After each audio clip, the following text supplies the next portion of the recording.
India اور پاکستان کے درمیان بڑھتی ہوئی کشیدگی بالآخر امریکہ، سعودی عرب، ترکی اور کچھ دیگر دوست ممالک کی مداخلت کے بعد جنگ بندی پر ختم ہو گئی ہے، لیکن انڈیا اب فیلڈ کے بجائے، بیٹل فیلڈ کے بجائے فلموں کی صورت میں جواب دینے جا رہا ہے۔ آپریشن سندور نامی ایک فلم آنے جا رہی ہے جس میں انڈیا پاکستان پہ شاید فتح حاصل کرے گا۔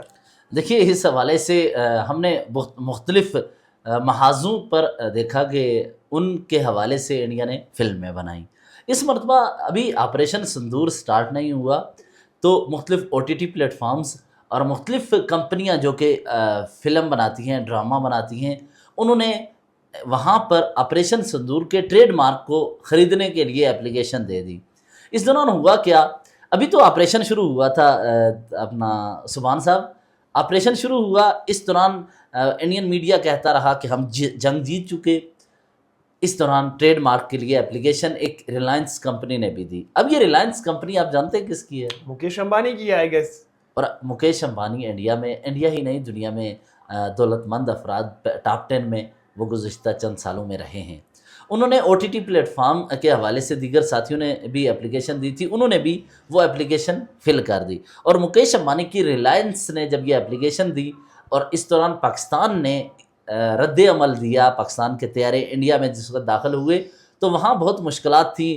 وہ جو انڈین میڈیا اور بہت سارے اس طرح وہ جو میجر گورو آریہ یا پھر وہاں جو ریپبلک کے اینکر ہیں، ان کا میرے ذہن سے نام نکل رہا ہے، ان کا نام ہے ارناب گوسوامی، یہ سب جب کر رہے تھے کہ انڈیا جیت چکا، جب پاکستان نے رد عمل دیا اور حقائق سامنے آئے کہ پاکستانی فورسز نے بہت سخت ترین اٹیک کیا ہے، تو اس دوران مکیش امبانی کی ریلائنس نے وہاں آپریشن سندور کے ٹریڈ مارک کی اپلیکیشن واپس لی ہے۔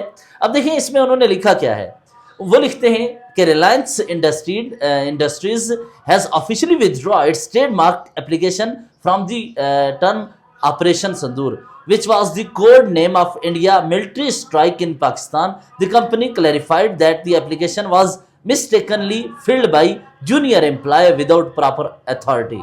اچھا حیدر، ہمیں یہ بتائیں کہ مزید انہوں نے کیا لکھا ہے۔ ریلائنس جو دنیا کے بڑے کاروباری گروپس میں شامل ہے، انڈیا کا سب سے بڑا کاروباری گروپ ہے، وہ کیا کہتا ہے انڈین آرمی کے بارے میں؟ دیکھیں، انہوں نے تو واضح طور پر ایک سٹیٹمنٹ جاری کی ہے کہ آپریشن سندور کے ٹریڈ مارک کی اپلیکیشن ہم تو واپس لے رہے ہیں۔ ساتھ ہی انہوں نے کہا کہ ریلائنس سپورٹ کر رہا ہے گورنمنٹ کو، آرم فورسز کو، اور دہشت گردی کے خلاف جو بھی اقدامات ہو رہے ہیں اس میں اپنی فورسز اور حکومت کے ساتھ کھڑا ہوگا۔ اب مکیش امبانی نے جو درخواست واپس لی ہے، اب وہاں اسے بہت دوہری اذیت کا سامنا کرنا پڑ رہا ہے۔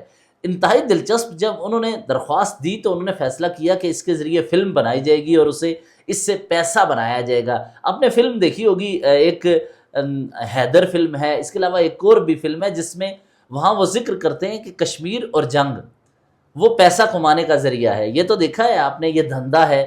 تو یہاں بھی آرٹیکل 370 بنائی ہے، اس طرح سے دیگر بنائی ہے۔ انہوں نے مکیش امبانی نے جب دیکھا کہ جنگ ہو رہی ہے تو اس سے فائدہ حاصل کرنے کے لیے فلم کا ٹریڈ مارک حاصل میں کشمیر میں ہونے والے پنڈتوں کے بارے میں بہت ساری فلمیں بنائی، اس پہ بھی کئی ساری ایسے پروپیگنڈا فلمز بنتی رہی ہیں۔ تو ایک اس میں آخری پہ اگر اجازت آپ کی ہو، ایک جملہ میں ایڈ کر دوں۔ انہوں نے جب اپلیکیشن دی تو اس وقت فتح کا جشن منایا جا رہا تھا کہ ٹاپ ریٹنگ کے لیے یہ فلم بنے گی، اس کا نام ابھی سے ہی خرید لیتے ہیں۔ جو ہی دیکھا کہ مشکل حالات پڑ رہے ہیں، انہوں نے درخواست واپس لے لی۔